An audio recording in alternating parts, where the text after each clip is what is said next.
Hi hello friends, എല്ലാവർക്കും നല്ലൊരു ശുഭദിനം പറഞ്ഞുകൊണ്ട് നമ്മുടെ സാന്ത്വനം 2ൻ്റെ ഇന്നത്തെ ഒരു പ്രൊമോ വിശേഷം കേട്ടാലോ. ഒപ്പം തന്നെ എല്ലാവർക്കും ഹൃദയം നിറഞ്ഞ ഒരു ഓണാശംസകളും കൂടെ ഞാൻ അറിയിക്കുകയാണ്. അപ്പോൾ അടിപൊളി ഓണമൊക്കെ ആയിരുന്നു എന്ന് കരുതുന്നു കേട്ടോ. അപ്പോൾ നമുക്ക് വിശേഷത്തിലോട്ട് പോകാം. ഇന്നത്തെ നമ്മുടെ സാന്ത്വനം 2 സാന്ത്വനത്തിൽ ഇപ്പം നമ്മൾ കാണുന്നുണ്ടല്ലേ, നമ്മുടെ ഗോമതിയും നമ്മുടെ ബാലനും കുടുംബവും ഒക്കെ പോലീസ് സ്റ്റേഷനിലാണ്. അപ്പോൾ ഈ ഒരു രംഗം ഇങ്ങനെ നീട്ടിക്കൊണ്ട് പോവാണ്. അപ്പോൾ അതിൽ കുറച്ച് ട്വിസ്റ്റ് കാര്യങ്ങളൊക്കെ വരുന്നുണ്ട്. നമുക്ക് അതെന്തൊക്കെയാണെന്ന് നോക്കാം അല്ലേ. നമ്മുടെ വീഡിയോസൊക്കെ കേൾക്കാൻ ഇഷ്ടമാണെങ്കിൽ ഒന്ന് ലൈക്ക് ചെയ്യാനും ഹൈപ്പ് ചെയ്യാനും മറന്നു പോകണ്ട. ഒപ്പം നമ്മുടെ ചാനൽ ആദ്യമായിട്ടാണ് കാണുന്നതെങ്കിൽ സബ്സ്ക്രൈബ് ചെയ്തൂടെ സപ്പോർട്ട് ചെയ്യുക. അപ്പോൾ എല്ലാവർക്കും നല്ലൊരു ശുഭദിനം പറഞ്ഞുകൊണ്ട് തന്നെ നമ്മുടെ സാന്ത്വനത്തിൻ്റെ ഇന്നത്തെ വിശേഷം കേൾക്കാം. അങ്ങനെ നമ്മുടെ മീനു ഞെട്ടലോട് അറിയാണ് തൻ്റെ കുടുംബം, അതായത് ബാലച്ചനും ഗോമതി അമ്മ എല്ലാവരും കുടുംബം അടക്കം പോലീസ് സ്റ്റേഷനിൽ ക്വസ്റ്റ്യൻ ചെയ്യാനായിട്ട് കൊണ്ടുപോയിരിക്കുകയാണ്. ഗോമതിക്ക് വല്ലാത്തൊരു വിഷമമായിരുന്നു. ഇതേ സമയം നമ്മുടെ സുകന്യയും ധർമ്മനും ഷോപ്പിലൊക്കെ, സുകന്യ പിന്നെ തകർപ്പൻ കച്ചവടത്തിലാണല്ലോ. അപ്പോൾ വരുന്ന കസ്റ്റമറെയൊക്കെ നല്ല രീതിയിൽ ബ്രെയിൻ വാഷ് ചെയ്ത് അങ്ങനെയാണ് ഇത്രയും ഓഫറുണ്ട്, പിന്നെ ഓണത്തിന് ഞങ്ങൾ ഇന്ന കൂപ്പണൊക്കെ കൊടുക്കുന്നുണ്ട്, ഇത്ര രൂപയുടെ പർച്ചേസിങ് നിങ്ങൾ ചെയ്യുകയാണെങ്കിൽ ആ കൂപ്പണിലൂടെ നിങ്ങൾക്ക് ഒരു കൂപ്പൺ കിട്ടും. ആ കൂപ്പണിലൂടെ നിങ്ങൾക്ക് TV, ഫ്രിഡ്ജ്, വാഷിംഗ് മെഷീൻ ഒക്കെ കിട്ടും. അപ്പോൾ അതുകൊണ്ട് നിങ്ങൾ എത്രയും പെട്ടെന്ന് നമ്മളെ കടയിൽ നിന്ന് എന്നെ മേടിക്കണം, ഈ കൂപ്പൺ കരസ്ഥമാക്കണമെന്നൊക്കെ പറയുന്നത്. ഇതൊക്കെ കേട്ടോണ്ടിരിക്കുന്ന ധർമ്മൻ്റെ തലയ്ക്ക് ഭ്രാന്ത് പിടിക്കുകയാണ്. കാരണം മറ്റ് ഷോപ്പുകളെ ഇടിച്ച് താഴ്ത്തുന്ന രീതിക്കാണ് സുകന്യ നിന്ന് കച്ചവടം പിടിക്കുന്നത്. കസ്റ്റമറെ ക്യാൻവാസ് ചെയ്തെടുക്കാമെന്ന് പറഞ്ഞ് കേട്ടിട്ടേ ഉള്ളൂ, പക്ഷേ ഇതാദ്യമായിട്ടാണ് ഞാൻ കാണണമെന്നും പറഞ്ഞ് ധർമ്മം മനസ്സിൽ പിറുപിറുക്കണം കേട്ടോ. അങ്ങനെ സുകന്യ ആ കസ്റ്റമറുമായിട്ട് സംസാരിച്ച് വന്ന് ഇവിടെ ഇരിക്കുമ്പോൾ ധർമ്മം ചോദിക്കും, അല്ല നിനക്ക് എന്തിൻ്റെ കേടാണ് ഇങ്ങനെയൊക്കെ പറഞ്ഞ് എന്തിനാ കച്ചവടം എടുക്കണേ? എടി അങ്ങനെയൊക്കെ ഓഫർ കൊടുക്കേണ്ട കാര്യമൊന്നുമില്ല. നമുക്ക് മിതമായ രീതിയിൽ നല്ല സാധനം, നല്ല ക്വാളിറ്റി ഉള്ളത് ആൾക്കാരിൽ മിതമായ വിലയ്ക്ക് വിറ്റ് കഴിഞ്ഞാൽ ആ കസ്റ്റമർ തുടർച്ചയായിട്ട് നമ്മുടെ കടയിൽ തന്നെ വരും. അല്ലാണ്ട് ഇതിപ്പോൾ നീ എന്നെ കണ്ടിട്ടാണ് ഇങ്ങനെ എന്നൊക്കെ ഇങ്ങനെ പറയണം കേട്ടോ. അപ്പോൾ ഈ സമയത്ത് നമ്മുടെ സുകന്യ പറയണം, അതെ ധർമ്മേട്ടന് കച്ചവടത്തെക്കുറിച്ച് എന്തെങ്കിലും അറിയോ? ഇങ്ങനെയൊക്കെ ഓഫേഴ്സ് നോക്കിയാണ് മിക്ക കസ്റ്റമറും കടകളിൽ പോണത്. ഈ മാളിലൊക്കെ കണ്ടിട്ടില്ലേ, നമുക്ക് ഇത്ര പെർസെൻറ്റേജ് ഓഫർ, ഇത്ര രൂപ ഡിസ്കൗണ്ട്, ഇത്ര ഐറ്റം എടുക്കുമ്പം വേറെ 2 ഐറ്റം എടുക്കുമ്പോൾ ഒരെണ്ണം ഫ്രീ, ഗെറ്റ് ബൈ 1 അങ്ങനെയൊക്കെ നമ്മൾ കണ്ടിട്ടില്ലേ. അതൊക്കെ കച്ചവടത്തിൻ്റെ നാക്ക എന്ന് പറയും. അപ്പോൾ ഈ സമയത്ത് സുകന്യയ്ക്ക് അറിയാവുന്ന ഒരു കസ്റ്റമർ വരണം. അങ്ങനെ സുകന്യ ഓടിച്ചെന്ന് അവരുടെ അടുത്തും പറഞ്ഞുകൊണ്ടൊക്കെ ഇരിക്കുന്നത്, അതെ നിങ്ങൾ ഇവിടെ തന്നെ വരണം കേട്ടോ, നമ്മുടെ കടയിൽ ഓഫറൊക്കെ ഉണ്ട്, ഒരുപാട് പിന്നെ ഒന്നെടുത്താൽ ഒന്ന് ഫ്രീ, അങ്ങനെയൊക്കെയുള്ള ഒരുപാട് ആനുകൂല്യങ്ങളൊക്കെ ഉണ്ട്. അപ്പോൾ പറയും എന്തായാലും നിങ്ങളുടെ കച്ചവടം എന്തായാലും പൊടി പൊടിക്കും എന്നുള്ള കാര്യം ഉറപ്പാണ്. അറിഞ്ഞില്ലേ ഗോമതി സ്റ്റോറൊക്കെ പൂട്ടി. അപ്പോൾ ധർമ്മം പെട്ടെന്ന് ഞെട്ടലോടെ. അപ്പോൾ സുകന്യ ചോദിക്കും, അതെന്താ അങ്ങനെ പറഞ്ഞേ? അപ്പോൾ ധർമ്മൻ പെട്ടെന്ന് എന്താ പറ്റിയേ? അതെ നിങ്ങളുടെ അളിയൻ്റെ കടയൊക്കെ പൂട്ടി മിക്കവാറും നിർത്തേണ്ടി വരും എന്നാ തോന്നണേ. അതെന്താ പറ്റിയേ? അതെ നിങ്ങളുടെ ബാലനെയും അതുപോലെ അവരുടെ കുടുംബത്തെ എല്ലാവരെയും കൂടെ പോലീസ് സ്റ്റേഷനിലോട്ട് കൊണ്ടുപോയി. ഞാൻ കണ്ണാലെ കണ്ടതാ, ഒരാൾ പറഞ്ഞല്ല. അങ്ങനെ എൻ്റെ അളിയൻ അങ്ങനെ ഒരു തെറ്റൊന്നും ചെയ്യില്ല. അതെ എന്താ കേസെന്ന് വെച്ച് കഴിഞ്ഞാൽ അവരുടെ മൂത്ത മരുമകളില്ലേ ശ്രീദേവി എന്ന് പറഞ്ഞ കുട്ടി, ആ കൊച്ചും അതിൻ്റെ അച്ഛനും അമ്മയും കൊണ്ടൊക്കെ ചേർന്നിട്ട് പോലീസ് സ്റ്റേഷനിൽ എന്തോ ഒരു കംപ്ലൈൻറ്റ് മറ്റുമൊക്കെ കൊടുത്തതാണെന്നാണ് പറഞ്ഞു കേട്ടത്. കറക്റ്റായിട്ടൊന്നും എനിക്കറിയില്ല. അപ്പോഴേക്കും ധർമ്മൻ ആകെ ടെൻഷനെ, ശ്രീദേവിയോ? ദേവി ഒരിക്കലും അങ്ങനെ ചെയ്യില്ല. അപ്പോഴേക്കും ആ കസ്റ്റമർ പറഞ്ഞു, എന്തായാലും കൊള്ളാം, നിങ്ങളെ കച്ചവടം നിങ്ങൾ നന്നായിട്ട് പിടിച്ചോ, ആ കടയുടെ കേസൊക്കെ ഇനി കണക്കാ. എൻ്റെ അളിയനും കുടുംബമൊന്നും അങ്ങനെ ഒരിക്കലും ചെയ്യില്ല, ഇത് ആരോ തെറ്റിദ്ധരിപ്പിച്ചാൽ നിങ്ങളെ. ഇല്ലെന്നേ അവരെ പോലീസ് സ്റ്റേഷനിൽ കൊണ്ടുപോകണത് എന്തായാലും ഞാൻ കണ്ടു, നീ ഒന്ന് പോയി തിരക്കി നോക്ക് ധർമ്മ എന്ന് പറയും. എന്നിട്ട് അയാൾ സാധനങ്ങളൊക്കെ എടുക്കാനായിട്ട് അങ്ങോട്ട് പോട്ടോ. അപ്പോഴേക്ക് ധർമ്മം പറയും, ഞാൻ ഇപ്പം തന്നെ വരാമെന്നും പറഞ്ഞ് ധർമ്മം നേരെ കൃഷ്ണമംഗലത്തേക്ക് പോകണം. അപ്പോൾ അവിടെ ചെല്ലുമ്പം തന്നെ ദേവമംഗലത്ത് പൂട്ടിയിട്ടേക്കാ, അവിടെ ആരും ഇല്ല എന്നുള്ളത് മനസ്സിലായി. അങ്ങനെ അമ്മയെ വിളിച്ചോണ്ട്, അമ്മേ അവരൊക്കെ എങ്ങോട്ടാണ് പോയത്? ഏട്ടത്തേക്ക് എന്നാ പറ്റി, ഗോമതേച്ചിക്ക് എന്നാ പറ്റി, അളിയനൊക്കെ എന്നാ പറ്റിയ? അപ്പോഴേക്കും ഇന്ദിരാമ്മ കരഞ്ഞുകൊണ്ട്, എടാ മോനെ ധർമ്മ, എൻ്റെ ഗോമതിയെയും അവളെ കുടുംബത്തെ മൊത്തത്തിൽ പോലീസുകാർ ചോദ്യം ചെയ്യാനെന്ന് പറഞ്ഞ് കൊണ്ടുപോയടാ ധർമ്മ, നിന്നെ ഞാൻ എന്തോരം വിളിച്ചു എന്നൊക്കെ പറഞ്ഞ് ഇന്ദിരാമ്മ സങ്കടപ്പെടാം കേട്ടോ. എന്താ അമ്മേ കാര്യം എന്താ എന്നിങ്ങനെ ധർമ്മം ചോദിക്കണം. അതെ ആ ദേവി എങ്ങോട്ടോ കൊണ്ടുപോയി പോലീസ് സ്റ്റേഷനിൽ കംപ്ലൈൻറ്റ് കൊടുത്തു എന്ന്, അവളെ ഇവിടെ ഇട്ട് പീഡിപ്പിച്ചു എന്നോ അവൾക്ക് ആഹാരം കൊടുത്തില്ല എന്നോ. അമ്മ എന്തൊക്കെയാ ഈ പറയണേ? ദേവി ഒരിക്കലും ഒരിക്കലും അങ്ങനെ ചെയ്യില്ല. എടാ അവളല്ലെങ്കിൽ അവളെ അമ്മയും അച്ഛനും ആയിരിക്കും, എനിക്കറിഞ്ഞൂടാ. എന്തായാലും ഗോമതിയും പിള്ളേരെയും ബാലിനെയൊക്കെ പോലീസ് പിടിച്ചുകൊണ്ട് നീ അനന്തനെ അച്യുതനെയൊക്കെ ഒന്ന് വിളിച്ച് വരുത്ത്. എന്നിട്ട് എന്തെങ്കിലും ഒന്ന് എൻ്റെ മോളെ ഇന്നിപ്പം തന്നെ കൊണ്ടുവന്ന് എനിക്ക് ഒരു സമാധാനവും ഇല്ലടാ ധർമ്മ. എന്തിനാ ദൈവമേ എന്നെ ഇങ്ങനെ ഇട്ട് പരീക്ഷിക്കണമെന്ന് പറഞ്ഞ് ഇന്ദിരാമ്മ ഭയങ്കരമായിട്ട് സങ്കടപ്പെടാം കേട്ടോ. അപ്പോൾ ധർമ്മ അമ്മ ഒന്ന് സമാധാനപ്പെടുക എന്ന് പറയണ്. അപ്പോൾ ഈ സമയം നമ്മുടെ മീനാക്ഷി പോലീസ് സ്റ്റേഷനിലോട്ട് ചെല്ലുകയാണ് കേട്ടോ. അവിടെ ചെന്നിട്ട് ബാലച്ചനെയും ഗോമതിയൊക്കെ കാണുമ്പോൾ കണ്ണ് നിറഞ്ഞു പോകും കേട്ടോ. ഗോമതിക്ക് ഭയങ്കര സങ്കടമാവാണ്. കണ്ടില്ലേ മീനു, നിൻ്റെ ദേവിയേട്ടത്തി നീ എപ്പോഴും 100 വട്ടം നാവിൽ നീ പറഞ്ഞുകൊണ്ടിരിക്കുമല്ലോ നിൻ്റെ ദേവിയേട്ടത്തി പാവമാണ്, ഇതാണോ ഈ പാവം? ഇതാണോ ബാലേട്ടനെയും നമ്മളെയും കുടുംബത്തെയും ഇതേ നോക്ക്, നമ്മുടെ അനുമോള് മിത്ര എല്ലാവരും ഉണ്ട്, ഇതാണോ അവൾ പാവമെന്ന് നീ പറഞ്ഞ? ഇല്ലമ്മേ, ഒരിക്കലും ദേവിയേട്ടത്തി ഇത് ചെയ്യില്ല. ദേവിയേട്ടത്തി ഒരിക്കലും ഇങ്ങനെ ചെയ്യില്ല. നമ്മുടെ കുടുംബത്തിനെതിരായിട്ട് ദേവിയേട്ടത്തെ ഒരിക്കലും കംപ്ലൈൻറ്റ് കൊടുക്കില്ലെന്ന് മീനാക്ഷി പറഞ്ഞു. നിനക്കിപ്പോഴും അവളെ വാക്കുകൾ വിശ്വാസമാണോ? ഞാൻ ഒരു കാര്യം പറഞ്ഞേക്കാം മീനു, ഇനി ഒരിക്കലും ഈ ഗോമതി അവളെ കൂടെ ക്ഷമിക്കില്ല.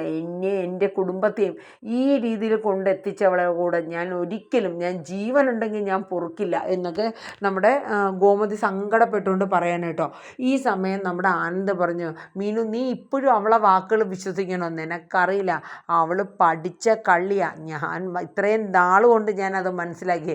പക്ഷെ നീ അവളെ മുന്നിൽ വിഡ്ഢിയാവാ ആനന്ദേട്ട. അതൊന്നും അല്ല കാര്യം. മിക്കവാറും ദേവിയേട്ടത്തേക്ക് ആ ഡൈവേഴ്സ് നോട്ടീസ് കിട്ടിയല്ലോ. കിട്ടിയപ്പോൾ ഉണ്ടായ പെട്ടെന്നുള്ള ഷോക്കിൽ ചിലപ്പോൾ ആ ഉദയമാനും ശ്രീകലയൊക്കെ ചേർന്ന് കംപ്ലൈൻറ്റ് കൊടുക്കുകയാണെങ്കിലോ ദേവിയേട്ടത്തെ അറിഞ്ഞിട്ട് കൂടി കാണില്ല. പിന്നെ അറിഞ്ഞിട്ട് കൂടി കാണില്ല. നിനക്ക് എന്താ പറ്റിയേ എന്നിങ്ങനെ ആനന്ദ് പറയൂ കേട്ടോ.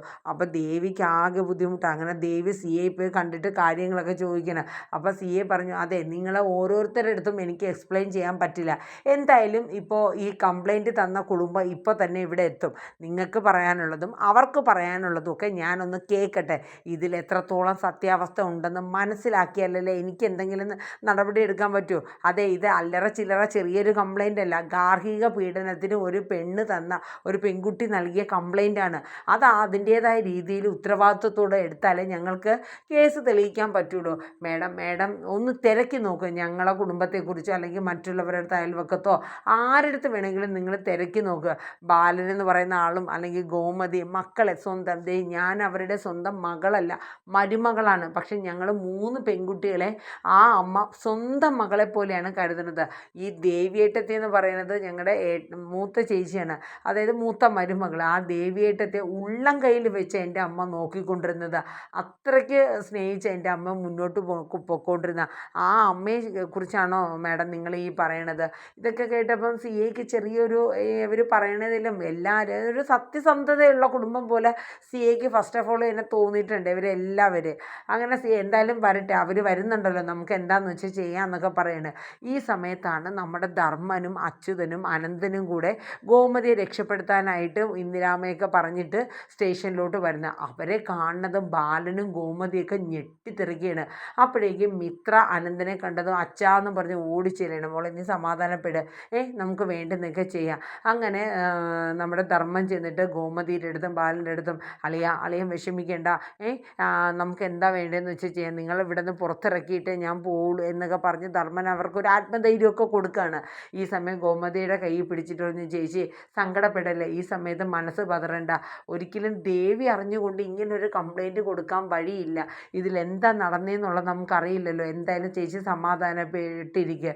അപ്പോഴേക്കും നമ്മുടെ ഗോമതിയുടെ കണ്ണൊക്കെ നിറയാണ്. കാരണം ഇത്രയാണെങ്കിലും ഇങ്ങനത്തെ ഒരു സാഹചര്യത്തിൽ തൻ്റെ ഏട്ടന്മാരും അനിയനും ഒക്കെ ഓടി വന്നല്ലോ. അതോർത്തിട്ട് ഗോമതിക്ക് ഒരു വല്ലാത്തൊരു പശ്ചാത്താപം തോന്നുന്നുണ്ട് കേട്ടോ. കാരണം അവരുടെ അടുത്തൊക്കെ ഗോമതി സംസാരിച്ച രീതി വെച്ചിട്ട് ഒരു ആവശ്യം വന്ന് ഒരു സഹായം ചെയ്യേണ്ട സമയത്ത് തൻ്റെ സഹോദരങ്ങളെല്ലാവരും ഒരുമിച്ച് വന്നല്ലോ. അത് ഗോമതിക്ക് ഭയങ്കര സന്തോഷമായിട്ടോ. അങ്ങനെ ഗോമതി ധർമ്മൻ്റെ അടുത്ത് പറയുന്നുണ്ട്, എടാ ധർമ്മ, അവൾ പറഞ്ഞ പോലെ ഞാൻ എപ്പോഴെങ്കിലും എൻ്റെ ഏതെങ്കിലും മരുമക്കളെ കൂടെ ഈ രീതിയിൽ പെരുമാറണം നീ കണ്ടിട്ടുണ്ടോടാ ധർമ്മ? ഇല്ല ഏട്ടത്തി, എനിക്കറിയാം, ചേച്ചി കരയില്ലേ എന്ന് പറഞ്ഞിട്ട് ധർമ്മൻ അച്യുതൻ്റെ അടുത്തും ആനന്ദൻ്റെ അടുത്തും പോവാണ്. അതെ അനന്തേട്ടാ, അച്ചുവേട്ടാ, നമുക്ക് എന്തെങ്കിലും ചെയ്തിട്ടാണെങ്കിലും എൻ്റെ ഗോമതി ഏട്ടത്തെയും കുടുംബത്തെയും നമുക്ക് രക്ഷപ്പെടുത്തണം. അങ്ങനെ അനന്തനും അച്യുതനും ധർമ്മനൊക്കെ ചേർന്ന് CI പോയി കണ്ട് സംസാരിച്ചുവെങ്കിലും അതിൽ പെട്ടെന്ന് തല ഊരിപ്പോരാൻ പറ്റില്ല. കാരണം ഒരു പെൺകുട്ടി സ്ത്രീധനത്തിൻ്റെ പേരിൽ അതിൻ്റെ ഒരു കുറവിൽ ഗാർഹിക പീഡനം അനുഭവിക്കുകയായിരുന്നു ഇത്രയും നാളും എന്ന രീതിയിലാണ് കേസ് കൊടുത്തിരിക്കുന്നത്. അതുകൊണ്ട് നിസ്സാരമായിട്ടുള്ള ഒരു കേസല്ല, പെട്ടെന്ന് ഊരിപ്പോരാനൊന്നും പറ്റില്ല. അപ്പോൾ അവർക്ക് കാര്യങ്ങളൊക്കെ പറഞ്ഞ് മനസ്സിലാക്കി കൊടുക്കുന്നുണ്ട് CA. അതിനുശേഷം അച്യുതൻ വന്നിട്ട് പറയുന്നുണ്ട്, അനന്തേട്ടാ ഇത് ചില്ലറ കേസല്ല, അപ്പോൾ നല്ലൊരു വക്കീലിനെ കണ്ട് തന്നെ കേസ് നമ്മൾ എന്തെങ്കിലും ചെയ്യണം. അപ്പോഴേക്കും മീനു ധർമ്മൻ്റെ അടുത്ത് വരും, മാമ ഒരിക്കലും ദേവിയേട്ടത്തി ഇങ്ങനൊരു കംപ്ലൈൻറ്റ് കൊടുക്കില്ല, ഇതിലെന്തോ കള്ളത്തരമുണ്ട്. ഒന്നുകിൽ മിക്കവാറും ആ ഉദയഭാനും ശ്രീകലയും കൂടെ ചേർന്ന് ദേവിയേട്ടത്തി അറിയാണ്ട് കൊടുത്ത കംപ്ലൈൻ്റ് ആയിരിക്കണം. കാരണം ദേവിയേട്ടത്തി ഇതിൽ സൈൻ ചെയ്തിട്ടുണ്ട് എന്നാണ് CA പറയണത്. അതെങ്ങനെ വന്നു? ഒരിക്കലും ദേവിയേട്ടത്തി അറിഞ്ഞുകൊണ്ട് ഇങ്ങനെ ഒരു ഒപ്പിട്ട് കൊടുക്കില്ല. അങ്ങനെ ധർമ്മൻ്റെ അടുത്ത് നമ്മുടെ മീനു പറയും, മാമ ഞാനൊന്ന് ശ്രീദേവിയേട്ടത്തെ വിളിക്കട്ടെ. അങ്ങനെ അവരെ മുമ്പിൽ വെച്ച് ദേവിയെ വിളിക്കുമ്പോൾ ഫോൺ എടുക്കണത് ആരാ? നമ്മുടെ ശ്രീകല. കാരണം ശ്രീകലയ്ക്ക് ഉദയഭാനുവിനും അറിയാം മിക്കവാറും മീനു ദേവിയെ വിളിക്കാൻ സാധ്യതയുണ്ട്. അപ്പം അങ്ങനെ എന്തെങ്കിലും വന്ന് ദേവി ഇത് അറിഞ്ഞു കഴിഞ്ഞാൽ പിന്നെ പണി പാളും. അപ്പം അതുകൊണ്ട് പതുക്കെ ഫോണൊക്കെ മുന്നേ കൂട്ടി തന്നെ ദേവിയുടെ നിന്ന് പതുക്കെ മാറ്റി വെച്ചേക്കായിരുന്നു കേട്ടോ ഇവർ. അപ്പം എത്ര കാല് പിടിച്ച് പറഞ്ഞിട്ടും മീനു പറഞ്ഞിട്ടും ശ്രീകല ഇല്ല, മോക്ക് കൊടുക്കാൻ പറ്റില്ല, എൻ്റെ മോളെ ആ ഡൈവേഴ്സ് നോട്ടീസ് കിട്ടി ഹൃദയം പൊട്ടിക്കിടക്കുക, അവളുടെ കയ്യിൽ എന്തിനാ ഫോണ് കൊടുക്കുന്നത്, ഞങ്ങൾ കൊടുക്കില്ല എന്ന് പറഞ്ഞിട്ട് മീനാക്ഷിയുടെ ഫോണ് നമ്മുടെ ശ്രീകല കട്ട് ചെയ്തും കളയണം കേട്ടോ. മീനുവിനും ആകെ എന്ത് ചെയ്യണമെന്ന് അറിഞ്ഞൂടാ. അങ്ങനെ CA ഇവരെ, അതായത് ഈ കംപ്ലൈൻറ്റ് തന്നിട്ട് ഇതുവരെ ശ്രീദേവിയോ അല്ലെങ്കിൽ ഉദയഭാനുവോ ശ്രീകലയൊന്നും അവിടെ വന്നില്ലല്ലോ. അങ്ങനെ CA വിളിക്കുകയാണ്, അതായത് ശ്രീകലയും ഉദയഭാനുവിൻ്റെ അടുത്തും ശ്രീദേവിയും കൊണ്ട് വേഗം പോലീസ് സ്റ്റേഷനിൽ എത്തണം, ഇവിടെ എല്ലാവരും ദേവമംഗലത്തുള്ളവർ എത്തിയിട്ടുണ്ട്, ഇനി നിങ്ങളും കൂടെ എത്തിയിട്ട് വേണം കാര്യങ്ങളൊക്കെ ചോദിച്ച് ഇതിൻ്റെ വിശദാംശം മനസ്സിലാക്കാൻ. അപ്പോഴേക്കും ശ്രീകല പറയാം, അയ്യോ മേഡം ഞാനും ഉദയേട്ടനും വരാം, എൻ്റെ മോളെ കൊണ്ടുവരാൻ പറ്റില്ല. അതെന്താ കൊണ്ടുവരാൻ പറ്റാത്ത? CA ചോദിക്കും. അതെ, നിങ്ങൾ എത്രയും പെട്ടെന്ന് ഇവിടെ വരണം, എന്നാലേ ഈ കേസിനൊരു നീക്കുപോക്ക് ഉണ്ടാക്കാൻ പറ്റുള്ളൂ. അതേ മേഡം, പനിച്ച് വിറച്ച് എൻ്റെ മോള് കിടക്കുക, അവളെ ഞാൻ എങ്ങനെ താങ്ങിക്കൊണ്ട് വരാനാണ്? അപ്പോൾ CA പറയും, ഓഹോ അങ്ങനെയാണെങ്കിൽ ഒരു കാര്യം ചെയ്യാം, ഞങ്ങൾ അങ്ങോട്ട് വന്നിട്ട് ശ്രീദേവിയായിട്ട് സംസാരിച്ചോളാം എന്ന് പറയും. അപ്പോഴേക്കും കയ്യിൽ നിന്ന് പോയില്ലേ, ഉദയഭാനുവിനും ശ്രീകലയ്ക്ക് ആകെ പെട്ട അവസ്ഥയായി. ആ ആ ആ ശരി മേഡം, ഓക്കെ ഓക്കെ എന്ന് പറയും. ശ്രീകല അപ്പം തന്നെ നേരെ ദേവിയുടെ അടുത്ത് ചെല്ലുകയാണ് കേട്ടോ. അങ്ങനെ ദേവിയുടെ അടുത്ത് ചെന്നിട്ട് ഈ കാര്യങ്ങളൊക്കെ പറയണം, ഇങ്ങനെ പോലീസ് സ്റ്റേഷനിൽ നിന്ന് ചിലപ്പോൾ ആൾ വരും. അപ്പം ദേവിക്കും പോലീസ് സ്റ്റേഷനിൽ നിന്നോ? അതെന്തിനാ? അതെ, നിനക്ക് ആനന്ദിൻ്റെ കൂടെ ജീവിക്കണമല്ലോ, അതിന് വേണ്ടിയിട്ട് ഞങ്ങൾ പോലീസ് സ്റ്റേഷനിൽ ഒരു കംപ്ലൈൻറ്റ് കൊടുത്തു. ഇത് ആരോട് ചോദിച്ചിട്ടാണ്? എനിക്ക് രാവിലെ തന്നെ അറിയാം നിങ്ങൾ എന്തെങ്കിലും കുരുക്കുണ്ടാക്കാനാണ് പോയത്. എന്തിനാ അമ്മ ഈ ആവശ്യമില്ലാത്ത കേസിന് പിന്നെ ആ കുടുംബത്തിനെ ദ്രോഹിക്കുകയാണോ? നിങ്ങൾ എനിക്ക് സമാധാനം തരില്ലേ? എടി അപ്പം ഉദയഭാനു പറയും, മോളെ നീ ഇങ്ങനൊരു കേസ് കൊടുത്താൽ മാത്രമേ അവരുമായിട്ടൊരു കോംപ്രമൈസ് ചർച്ചയ്ക്ക് നമുക്ക് ചേരാൻ പറ്റുള്ളൂ, അപ്പോഴല്ലേ നിനക്ക് അങ്ങോട്ട് പോകാൻ പറ്റുള്ളൂ. അതുകൊണ്ടാണ് ഞങ്ങൾ കേസ് കൊടുത്തത്. നീ അതുകൊണ്ട് ഇപ്പോൾ ആ CA ഒക്കെ ഇങ്ങോട്ട് വരും, നിനക്ക് പാടില്ല, പനിയാണെന്നാണ് ഞങ്ങൾ പറഞ്ഞേക്കുന്നത്. അപ്പോൾ അവർ വന്ന് ചോദിച്ചു കഴിഞ്ഞാൽ നീ നമ്മൾ പറയും പോലെ മറുപടി പറയണം. ഇല്ല, ഞാൻ നിങ്ങളെ ഒരിക്കലും വിശ്വസിക്കില്ല, ആ കുടുംബത്തെ ഇനിയും ദ്രോഹിക്കാൻ ഞാൻ കൂട്ട് നിൽക്കില്ലമ്മേ, കൂട്ട് നിൽക്കില്ല. അച്ഛൻ എന്തിനച്ഛൻ എന്നോട് ഈ ദ്രോഹം ചെയ്യണമെന്ന് പറഞ്ഞ് ദേവി കിടന്ന് ചൂടാവും കേട്ടോ. അപ്പോഴേക്കും നമ്മുടെ ശ്രീകല പറഞ്ഞത്, ഞാൻ പറയുന്ന പോലെ പറയുകയാണെങ്കിൽ നിനക്ക് ആനന്ദമായിട്ടൊരു ജീവിതം ഉണ്ടാവും, ഇല്ലെങ്കിൽ അത് നീ നോക്കണ്ട എന്ന് എന്നെ പറയൂ കേട്ടോ. അപ്പോൾ ദേവി പറയും, എനിക്ക് നിങ്ങളെ വാക്കുകൾ ഒരിക്കലും ഞാൻ വിശ്വസിക്കില്ല എന്നൊക്കെ പറഞ്ഞാലും അവസാനം പറഞ്ഞ് ദേവിയെ മനസ്സിലാക്കിപ്പിക്കുകയാണ്. അതെ, അവരിപ്പം തന്നെ വരും, അതുകൊണ്ട് നിന്നെ നെറ്റിയിൽ ഒരു തുണിയൊക്കെ എടുത്ത് വെച്ച് പനി പോലെ ഒന്ന് കിടക്കുക. അമ്മേ, ഞാൻ ഒരു കാര്യം ഞാൻ പറയാം, അച്ഛൻ്റെ കൂടെ എന്തെങ്കിലും നെഗറ്റീവായിട്ട് എന്തെങ്കിലും എനിക്ക് തോന്നിക്കഴിഞ്ഞാൽ ഞാൻ ഉള്ള സത്യങ്ങളെല്ലാം ഞാൻ വിളിച്ചു പറയാം. അവർ വന്ന് ഏത് രീതിയിലാണ് എൻ്റെ അടുത്ത് സംസാരിക്കണത് എന്ന് നോക്കട്ടെ ഞാൻ, എന്നിട്ട് ഞാൻ അവരോട് മറുപടി പറയുമെന്നും പറഞ്ഞിട്ടിരിക്കുകയാണ്. പക്ഷെ സത്യം പറഞ്ഞാൽ ശ്രീകലയ്ക്ക് ഉദയഭാനുവിന് ചെറിയൊരു ടെൻഷനുണ്ട്. കാരണം ദേവിക്ക് പേടിയുണ്ട്, നമ്മൾ അവളെ എന്തെങ്കിലും കുരുക്കിലാക്കാനാണോ ഇത് ചെയ്യുന്നത് എന്നുള്ള പേടി. അപ്പോൾ ഇതൊക്കെയാണ് ഇന്നത്തെ നമ്മുടെ സാന്ത്വനം 2 ഏകദേശം. ഇത്രയും ഫുൾ വിശേഷം വരില്ല കേട്ടോ, ഇത് ചിലപ്പോൾ മിക്കവാറും 2 ദിവസമായിട്ടായിരിക്കും വരാൻ സാധ്യത കൂടുതൽ. അപ്പോൾ എല്ലാവരും നമ്മുടെ വീഡിയോസൊക്കെ ഒന്ന് കേൾക്കുക, കേട്ടിഷ്ടപ്പെടുകയാണെങ്കിൽ ഒന്ന് ലൈക്ക് ചെയ്യാനും ഹൈപ്പ് ചെയ്യാനും മറന്നുകൊണ്ട് കേട്ടോ. അപ്പോൾ നമ്മുടെ ചാനൽ ആദ്യമായിട്ട് കാണുമെങ്കിൽ ഒന്ന് സബും കൂടെ ചെയ്ത് സപ്പോർട്ട് ചെയ്യണമെങ്കിൽ സൂപ്പർ. അപ്പോൾ അടിപൊളിയായിട്ട് ഓണമൊക്കെ ആഘോഷിച്ച് സദ്യയും പായസവും ഒക്കെ കഴിച്ച് അടിപൊളിയായിട്ട് ഇരിക്കുക കേട്ടോ. അപ്പോൾ എല്ലാവർക്കും ഒരിക്കൽ കൂടെ ഓണാശംസകൾ പറഞ്ഞുകൊണ്ട് നമ്മുടെ സുമി മുഫാസ് സീൻ ഷോട്ടിൻ്റെ നമ്മുടെ സാന്ത്വനം 2ൻ്റെ പ്രൊമോ ഇവിടെ വൈൻഡപ്പ് ചെയ്യാണ്. അപ്പോൾ വീണ്ടും കാണാം. Bye bye, take care, thank you.